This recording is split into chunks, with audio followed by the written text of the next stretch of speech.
in this game. Information is everything. Croatia, Slovenia, Italy, who knows? Win challenges. I'll give you clues. I see a picture of Mozart. I think he's German. Are you Don? He's from Austria.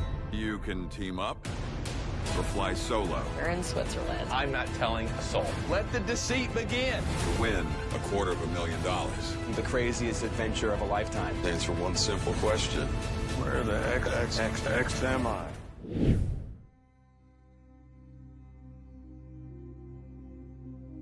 This show, I feel it, like I'm getting chills even saying it. I feel it in my bones. This show's gonna be an absolute hit. It has a little bit of everything. It has drama, it has blow-ups, it has me calling people out and spiraling on a bus. It has, like I said, romance and hookups and just so much gameplay right from the jump. Like for this to be a show it's completely different from what you've seen. Just think, combine all these travel shows and all these competition shows and throw all of that into a bus with 12 people. It's chaotic, but it's going to be so good, and I'm excited for the viewers.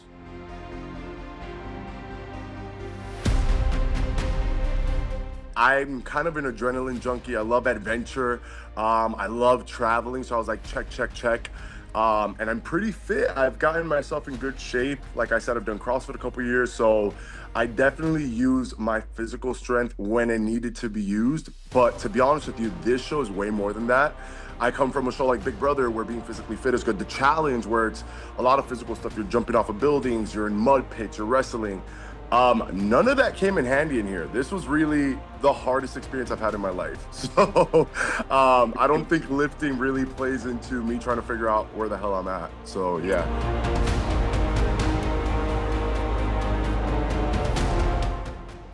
Not knowing where the hell we're at. I think that is, I think what I realized about myself doing this project is that there's so many things. I took so much away from this, and I'm not going to give you any spoilers. But what I will say was, you can be physically strong, you can be very intelligent, you can have good geography, you can travel the world. But when you're completely isolated on a bus with blacked out windows and all you can rely on is the information that you get from the clues of the challenge, it sounds way easier than what it is. It was so hard. Your mind is spiraling because you're just on the road. Let's say on the road for 9, 10, 12 hours. You have no idea what direction you're going or where you're at. And all you can go based off of is the relationships that you formed in that bus and kind of like just the information, misinformation. It's nuts. It was, I went stir crazy 10 hours into the bus ride. So it's going to be very entertaining for you guys. It was pretty hard for me.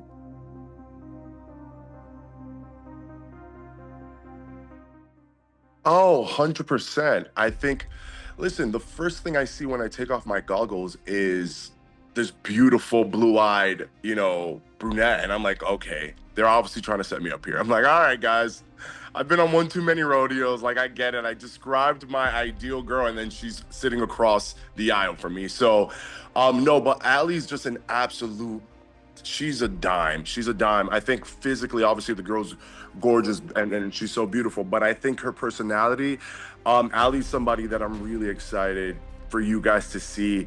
She's a firecracker. She's so intelligent. Like, you would look at her and you would not expect how well-traveled and how well-educated, like not well-educated, but she's so intelligent and so good with geography. So right off the rip, not only was I attracted, but I also was like, okay, this is going to be a really good ally for me, because she was also so, like, everybody loved Allie. Like, personality, everybody just gravitated towards her. So I knew she was somebody that I wanted to keep close.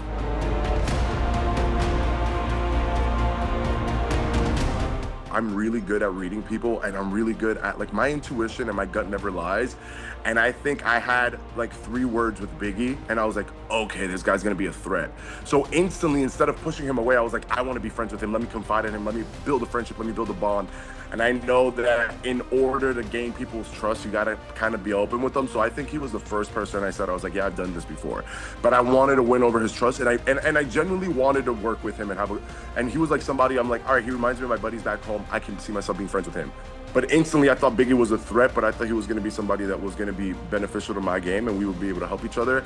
And Rick, I could not shake off that I thought Rick was just so shady. Like, Rick's a great guy, but in that game, in that environment, stuck in that bus, I would see the way Rick was moving, and I was just like, all right, this guy's a gamer. Like, this guy's a gamer, and I don't have any connection, any in with him. I can't read him too well. So instantly I thought he was a threat. Like, right off the rip, I was like, all right, he's definitely a threat.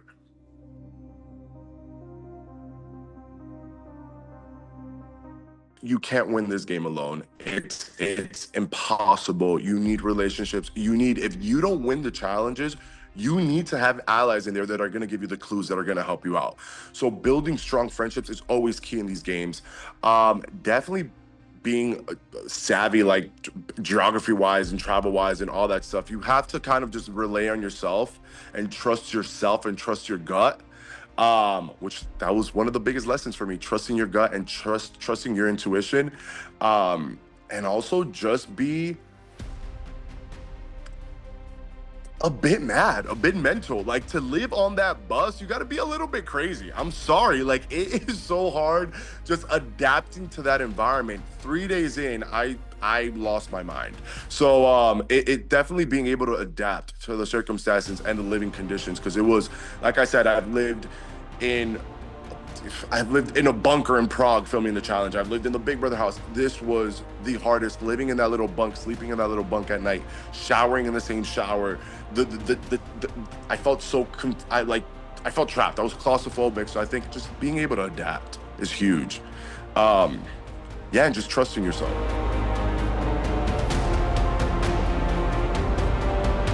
It was wild because I had just gotten into the show The Boys, and I had my brothers and my cousins, and everybody was watching it. So I had just watched that show and I was getting hooked right before I left. And to see him pull up, that was surreal. I think a lot of people were really excited. Some people were like, oh shit, like they couldn't believe it, and I was definitely excited. I didn't want to geek out too much, but what I will say about him is, like, on camera and off camera, obviously we have parts where, he's giving the rules and breaking it down, but just an absolute stud and just an absolute gem of a human, very genuine, very kind guy. From the moments that we were able to interact with him, obviously we're in game mode and he's, breaking down the challenges for us, but really, really cool dude. So I was really excited to see him.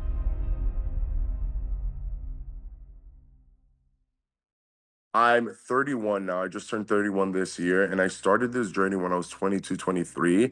I truly love,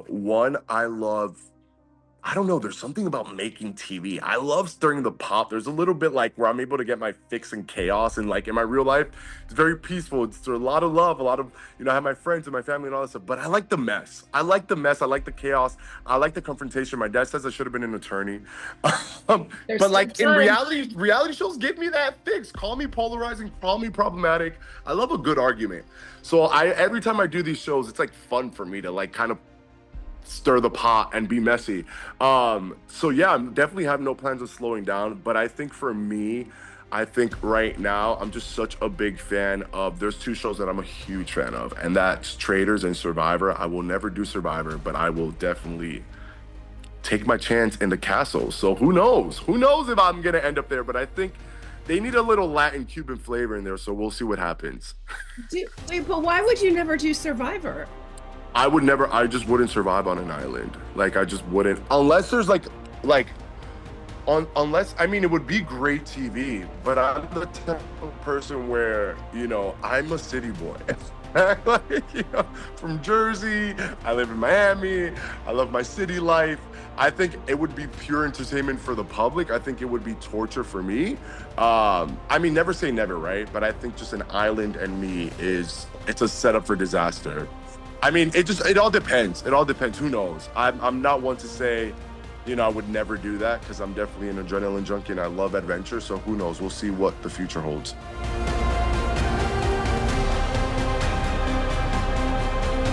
Somebody that is, you can't be annoying. Like, but I think, and I love this person to death. He's like a brother to me, but I think he would either be a hit and everybody would fall in love with him, or everybody would hate him, would be Johnny Bananas. Or I would love to see, I think, from the challenge, I'll pick a guy and a girl.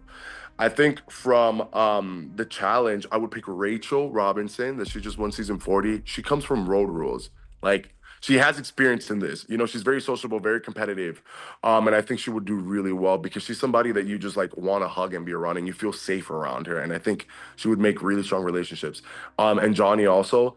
And then I think I'll throw another bonus, Anissa. And then in the Big Brother world, I don't know. I think once you do Big Brother one time, ooh, I'm lying. I think Nicole Franzel. I think Nicole would do really, really well. And I think Frankie Grande would be fun in there. I think those two would be really fun. So yeah. What about them in particular would make them fun? I think Frankie is, from being around him, I did reindeer games with him, and just his energy. He's a ball of light, and he's just always so energetic and just a ray of positivity. He's just a ball of positivity. I don't know how to explain it, but I think also he's so competitive. And I mean, you saw it on Big Brother. The guy's a comp beast. So I think he would really do well and win a lot of challenges and get a lot of advantages. And I think Nicole, I've seen Nicole in every scenario. I think she's one of the best to ever do Big Brother. In my eyes, she is one of the GOATs. I don't care about the Mount Rushmore that they have, like Nicole's up there. And she's just such a good gamer, but she's so likable. And you think that she's this sweet little girl from Michigan, but she will stab you in the back and she will do whatever it takes to win. All right. Like, I played with her for 2 weeks and I saw it and she's a good friend, but I would love to see Nicole and Frankie in there.